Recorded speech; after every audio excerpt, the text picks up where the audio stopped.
नेता लोग बड़े लापरवाह हैं, हमें बुला लिया 3 बजे, खुद आए 4 बजे। उसके बाद में फिर भाषण, नारी शक्ति तो ठीक है, तो शाजिया जी को और विजया जी को तो बख्श दोगे आप, तो बेचारे पुरुष कहाँ जाएंगे।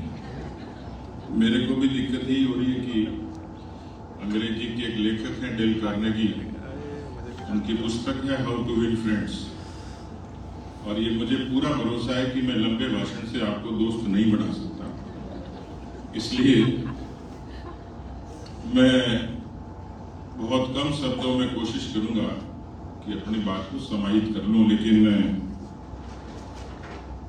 मेरी इच्छा हो रही है कि नीता जी के आप लोग जोरदार तालियां बजाएं नीता जी के लिए।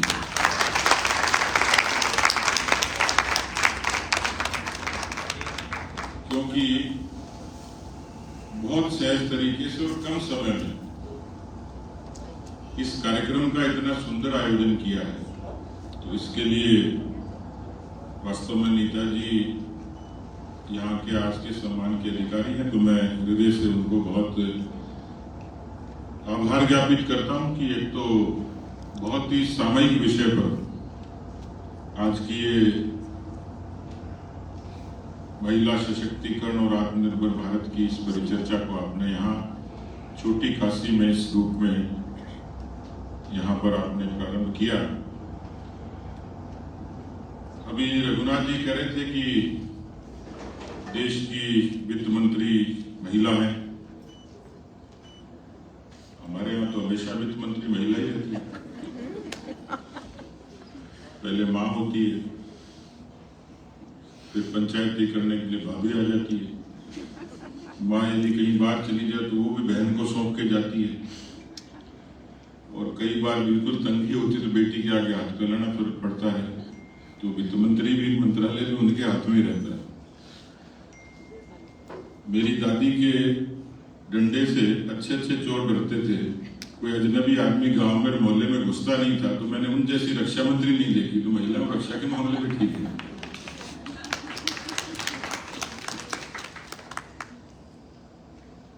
अब आपने कहा कि महिला सशक्तिकरण से आत्मनिर्भर भारत की तरफ, मैं बैठे बैठे सोच रहा था कि बड़ा कंट्रास्ट है। ये देश गार्गी मैत्रेयी का भी है, ये देश कल्पना चावला से लेके सुनीता विलियम्स जैसी प्रतिभाएं पैदा करने वाला देश है, ये देश लक्ष्मीबाई का है। मैं 2019 में लंदन गया, नेहरू सेंटर में वहां के लोगों से इंटरेक्शन कर रहा था। ऐसे किसी प्रसंग में उन्होंने ये बातें चली महिलाओं की, भारतीय नारी की, तो मैंने एक प्रसंग सुनाया पन्नाधाय का कि दुनिया के इतिहास में शायद ऐसा कोई बलिदान नहीं होगा जब अपने राजवंश को बचाने के लिए कोई मां अपने बेटे को शहीद कर दे। दुनिया के इतिहास में तो कदाचित ऐसा होगा नहीं। इसलिए भारत का इतिहास, सुनहरा उजला इतिहास, शौर्य स्वाभिमान का इतिहास, वो भारत की नारियों से लिखा गया है। लेकिन कंट्रास्ट ये है कि उसी देश में देश के प्रधानमंत्री लाल किले से, दुनिया के सबसे बड़े लोकतांत्रिक देश के प्रधानमंत्री जब ये आह्वान करते हैं कि बेटी बचाओ बेटी पढ़ाओ, तो एक विरोधाभास पैदा होता है। क्या बेटियां पढ़ती नहीं थी या बेटियां बचती नहीं थी? विडंबना है कि उसी गार्गी मैत्रेयी के, उसी लक्ष्मीबाई के, पन्नाधाय के देश में बेटियों को ये हकीकत है, आंख खोलने वाली है कि गर्भ में मार दिया जाता था।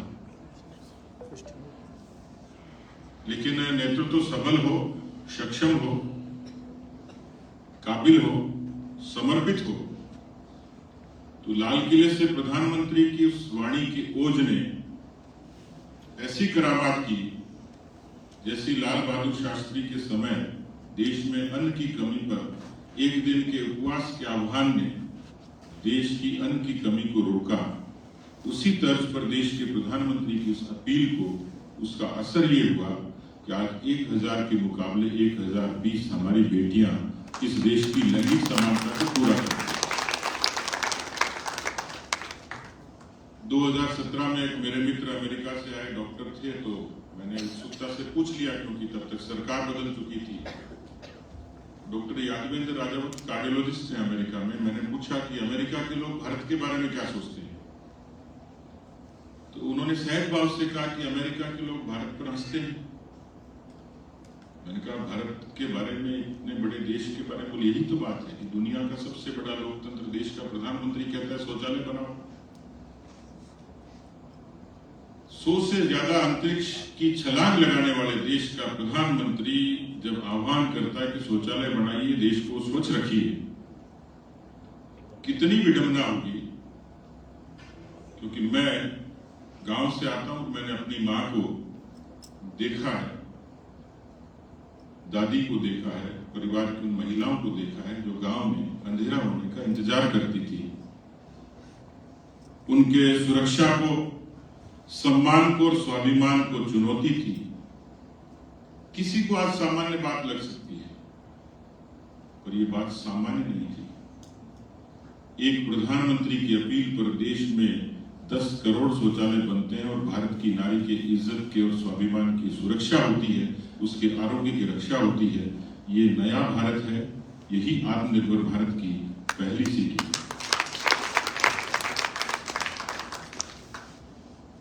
साथियों, जो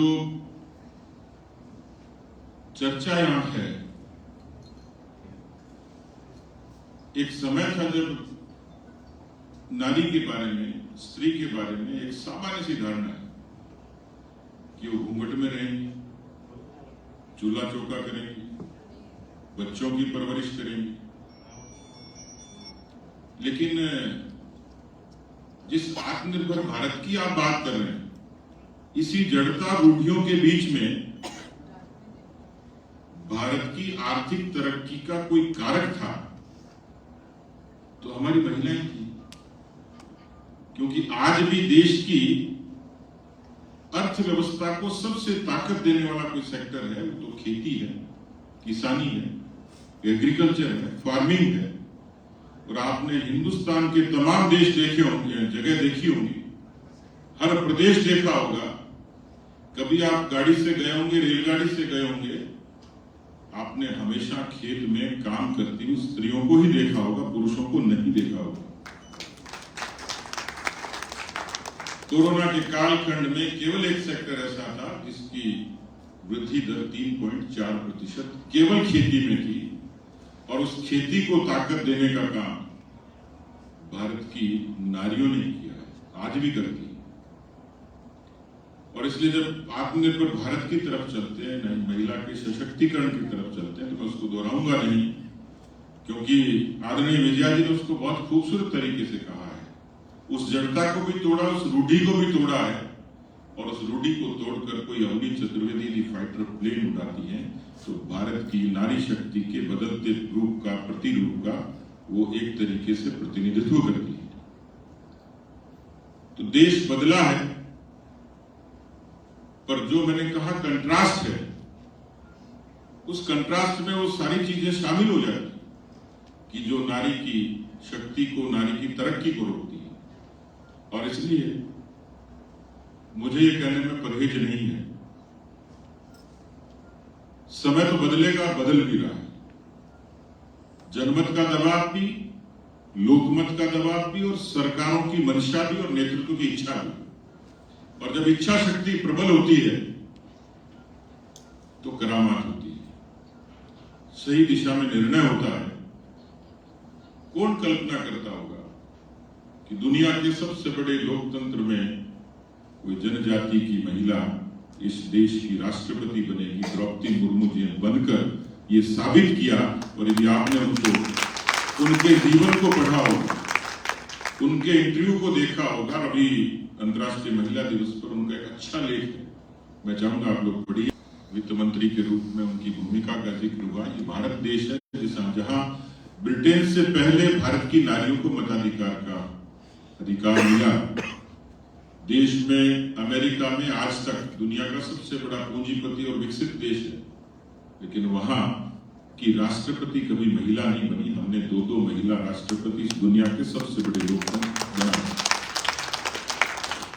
इसलिए बदलाव तो है, और महिलाओं के एंटरप्रेन्योरशिप के बारे में, उनके रोजगार के बारे में, स्वरोजगार के बारे में धारणा थोड़ी सी सीमित थी। बहुत सोचेंगे तो आपने देखा होगा कि शुरुआत कभी हुई होगी तो वो पापड़ बना सकती हैं, ज्यादा से ज्यादा करें तो सिलाई कर सकती हैं। पर मैं अभी देख रहा था कि जो फिनटेक है, जिसकी $275 मिलियन की उसकी टर्नओवर है, उस कंपनी को खड़ा करने वाली एक इकलौती महिला ओनरशिप है जो फिनटेक की है। तो ये बदलते हुए नारी के उस परिवेश को उजागर करती है। नहीं तो चूल्हा चौका, पर्दा और पापड़ बनाने से लेकर, अचार बनाने से लेकर और कपड़े सिलने तक उसकी भूमिका को सीमित किया। लेकिन आज आईटी के सेक्टर में यदि कोई सफल किसी की भूमिका है तो हमारी भारत की बेटियों की और बहनों की है, कि जिन्होंने, जो अभी स्टार्टअप का जिक्र हुआ, मुझे पूरा भरोसा है कि आने वाले समय में देश में नहीं दुनिया में यदि स्टार्टअप्स की सक्सेस की स्टोरी लिखी जाएगी तो भारत में महिलाओं के नाम लिखी जाएगी जो प्रतिबद्धता से वो काम करती है। अब जरूरी है कि उनको परिवेश कैसा मिले, उनको सहूलियत कैसा मिले, किस तरीके से वो काम करें। थोड़ा सा उसमें एक डिस्पैरिटी दिखती है। एक तो नीचे जद्दोजहद करती है और एक ऊंचाइयां छूती है। इस अंतर को ही पाटना है। इस अंतर को पाटने के लिए, क्योंकि मैं अभी बाड़मेर गया था कुछ अर्से पहले, रूमा देवी का नाम आपने सुना होगा। मैं उत्सुकता से उनके वहां प्रतिष्ठान पर चला गया। मैंने पूछताछ के हिसाब से जोखिम ली, एक बेडशीट को मैंने छुआ तो उन्होंने तो कर्टसी के नाते कहा कि आप इसको ले जाओ। तो मैंने पूछा धीरे से, कीमत क्या है? उन्होंने इसकी चिंता मत करो। मैंने कहा नहीं करूंगा चिंता। घरवाली पूछे कि कितने लुटा गया है, तो पूछा तो 5,000 की बेडशीट है। तो मुझे लगा कि रूमा देवी अपना ही भला कर रही है, लेकिन बाद में पता लगा कि रूमा देवी 30,000 महिलाओं को रोजगार वहां बाड़मेर के ग्रामीण परिवेश में देती है। तो प्रश्न ये है कि रूमा देवी एक ही क्यों हो? रूमा देवी हर जिले में क्यों नहीं हो?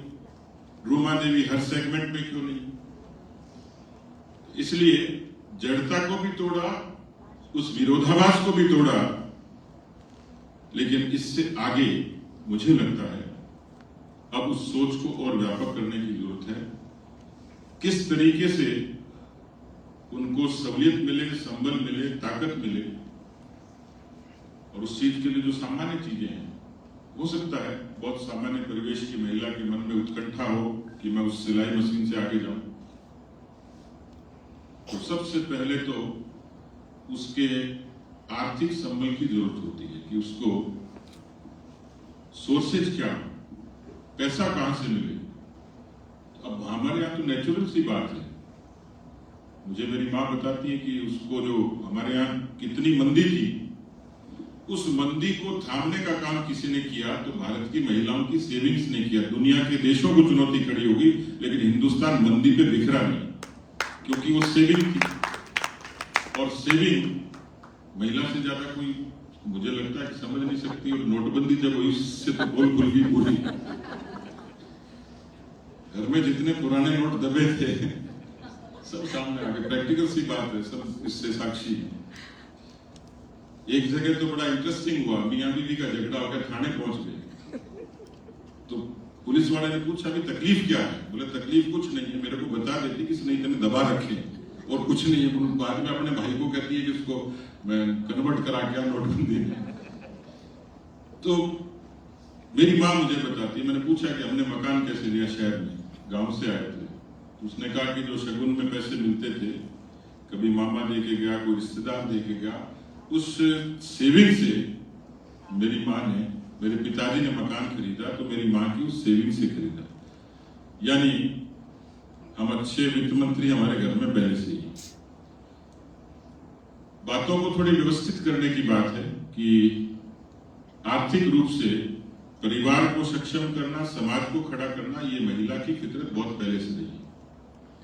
और इसलिए हमारे यहाँ मैं देखता हूं कि थोड़े थोड़े दिन बाद में किसी कार्यकर्ता के घर जाता हूं तो पहले थोड़ा सा सामान्य घर होता है, फिर अच्छा रंग रोगन होता है, फिर थोड़े दिन बाद टीवी दिखता है, शादी होती तो अच्छी होती। तो मैं पूछता हूं क्या हुआ? जो हमारे सेल्फ हेल्प ग्रुप्स हैं उनको यदि सफलतापूर्वक कोई चला सकता है, एक तरीके का रोल मॉडल है, इतने अच्छे तरीके से गांव की महिलाएं उस एसएचजी को चलाती हैं कि जिन्होंने महिलाओं को गांव में ताकत के साथ खड़ा कर दिया। वो चमत्कार से कम नहीं। राजस्थान की 25 लाख महिलाओं ने उस एसएचजी के जरिए सामान्य महिला का जीवन बदल दिया। इसलिए जब वो कोई काम करना चाहे, कोई रोजगार करना चाहे, तो उसको उस सोर्स की सबसे पहले जरूरत होती है। बहुत सारे बैंक खड़े हो गए, कई केवल महिलाओं को डेडिकेटेड है, लेकिन उनकी संख्या कम है। तो क्या हम ये कोई नवाचार और हिम्मत नहीं कर सकते कि हम अपनी महिलाओं की शक्ति के बूते पर, जिसकी शुरुआत भी हो और जिसकी ऑपरेशन, जिसकी संचालन से लेकर तमाम सहूलियतें महिलाओं के नाम लिखी जाए, ये कोई बहुत बड़ा आसमान नहीं जिसको महिला छू नहीं सके। आपको निकलना चाहिए। साजिया जी के लिए एक बार फिर से ताली बजा दीजिए ताकि इस गुलाबी नगरी में इनका दोबारा आने का जज्बा कायम रहे। मैं नीता जी को आग्रह करूंगा कि एक उनको भेंट उनको हम सब की तरफ से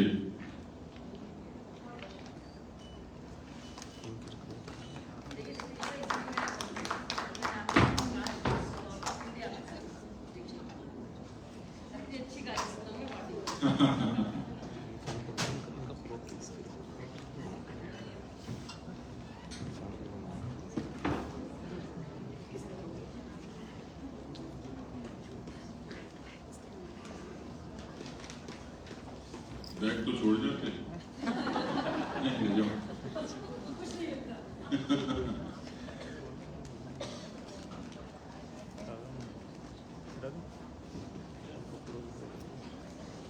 तो उनको आर्थिक रूप से इस तरीके के सोर्सेज विकसित करना, ऐसी सहूलियत पैदा करना कि वो आसानी से ऋण ले सके, कर्जा ले सके और अपने उस व्यापार को खड़ा कर सके। व्यापार कर लिया तो फिर दूसरी सहूलियत चाहिए कि कोई काम अपने हाथ से किया तो बिकेगा कैसे, उसकी मार्केटिंग कैसे होगी, खरीदेगा कौन। मुझे लगता है कि एक इस तरीके की व्यवस्था और सहूलियत करने की आवश्यकता है। कई बार यह भी लगता है कि यदि वो सक्षम नहीं है तो उसको ऐसा वर्क प्लेस चाहिए, कुछ ऐसी कॉमन फैसिलिटी चाहिए जहां वो सुकून के साथ में, सुरक्षा के साथ, सम्मान के साथ अपना काम कर सके। तो मुझे लगता है कि इस पूरे उपक्रम में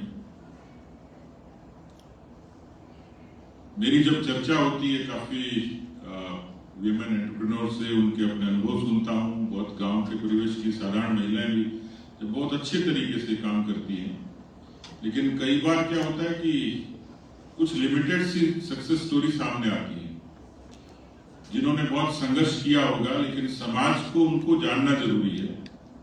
मैं आपसे भी चाहूंगा, और आज मुझे जो जानकारी मिली है, कुछ ऐसी एंटरप्रेन्योर यहाँ हैं जिनको आप इंट्रोड्यूस कराएंगे, उनका सम्मान करेंगे, लेकिन ये सिलसिला जारी रहे। उनकी कहानियां, उनकी सफलता ये आम महिला तक जानी चाहिए ताकि वो उससे मोटिवेट हो। कई छोटी छोटी चीजों ने महिला का जीवन बदला है। अभी मुझे पता नहीं पहले जिक्र हुआ, अपनी जन धन के खाते सामान्य सी बात है। मैं वैशाली नगर के बैंक के मैनेजर ने मुझे बुलाया उद्घाटन करने के लिए, काफी दिन की बात है, जब 14 में मोदी जी की सरकार आई, उसके बाद लगभग 15-16 की बात है। तो मैं जब गया तो वैशाली नगर पॉश एरिया देखा तो बहुत कामकाजी सी महिलाएं वहां बैठी हुई थी। तो मैंने पूछा कि खाते किनके खोलने के? इन्हीं के खोलने। तो मैंने एक भाई से पूछा क्या करती हो? कि मैं घर में झाड़ू पोछा करती हूँ। तो आपको बैंक के अकाउंट की कहाँ जरूरत पड़ गई? तो उन्होंने बहुत प्रैक्टिकल बात कही कि मैं कमा के ले जाती हूँ, पति छीन के ले जाता है। तो बच्चों की परवरिश कैसे करूंगी, इसलिए खाता खुला लिया। तो चोरी छिपे बचा बचू के मैं अपने बच्चों को पैरों पर खड़ा कर दूंगी। देश में 47 करोड़ जनधन के खातों ने यदि किसी का जीवन बदला तो भारत की महिलाओं का बदला, जो सामान्य कामकाजी महिला थी। और इसलिए देश के सक्षम नेतृत्व ने अनेक ऐसी नीतियां, इसका जिक्र भी विजया जी कह रही थी कि मुद्रा में 56% उस लोन की जो सहूलियत किसी को मिली है तो भारतीय इस हमारी नारी शक्ति को मिली है, यहाँ की महिलाओं को मिली है, जिन्होंने एक सफलता के साथ उस लोन के जरिए अपने जीवन को आगे आरंभ किया। मुझे लगता है कि ये विषय नारी का सशक्तिकरण और भारत की आत्मनिर्भरता ये पूरक भी है और इसका एक समृद्ध इतिहास भी है, और मुझे लगता है कि इससे आगे जाने की आवश्यकता है। साजिया जी तो कविता पढ़ के मैं भी एक लिख के लाया हूं। मैं अपनी बात खत्म करूंगा, उससे पहले इन शब्दों में आज की इस पूरे आयोजन का जो भाव है वो इसमें लिखा हुआ। जन जन में हर मन में यह स्वप्न पले, जन जन में हर मन में यह स्वप्न पले, आधे जग को उसका पूरा संसार मिले, आधे जग को उसका पूरा संसार मिले, बने अर्धांगिनी तब भी सबको पूर्ण दिखे, बने अर्धांगिनी तब सबको पूर्ण दिखे, नारी पहले मानव है इसका मान रखे। युग बीत गया कोई अबला अब न कहे, युग बीत गया कोई अबला न कहे, स्त्री सबला है वह बन सच्ची शक्ति बहे, वह शांति शक्ति संपत्ति भाग्य की देवी है, पर स्वावलंबन बिना दिखती परजीवी है, वह शांति शक्ति संपत्ति भाग्य की देवी है, लक्ष्मी कहते हैं। और आज तो अच्छा है कि बेटी पैदा होती है तो मातम नहीं होता, लोग कहते हैं लक्ष्मी घर आई, संतोष करने लग गए। वह शांति शक्ति संपत्ति भाग्य की देवी है, पर स्वावलंबन बिना दिखती परजीवी है। यदि वो स्वावलंबी नहीं होगी तो परजीवी दिखती है। अवलंबन है मानवता की क्यों निरीह रहे, अवलंबन है मानवता की क्यों निरीह रहे, संभावना पाकर भी क्यों वंचना का दंश है। संभावना है, संभावना पाकर भी क्यों वंचना का दंश है, स्त्री अधिकार यही कि मानव अधिकार मिले, है तो मानव ही, स्त्री अधिकार की मानव अधिकार मिले, समक्ष पुरुष के समकक्ष हो वह तल तो मिले, नहीं भावना किंचित अतिरिक्त की समता चाहिए, नहीं भावना किंचित अतिरिक्त की, इतना सब्र है कि पुरुषों से ज्यादा नहीं चाहिए, नहीं भावना किंचित अतिरिक्त की समता चाहे, संभावना बंधे नहीं ऐसी समर्थ व क्षमता चाहिए, नारी शक्ति है तो मिल उसका सामर्थ्य जगाते हैं, नारी और नर मिलकर दोनों ही जगत बनाते, शक्ति है सम्मान, नारी गौरव है अभिमान है, नारी ने ही रचा ये विधान है, नारी को मेरा शत शत प्रणाम है, शत शत प्रणाम है। बहुत बहुत धन्यवाद।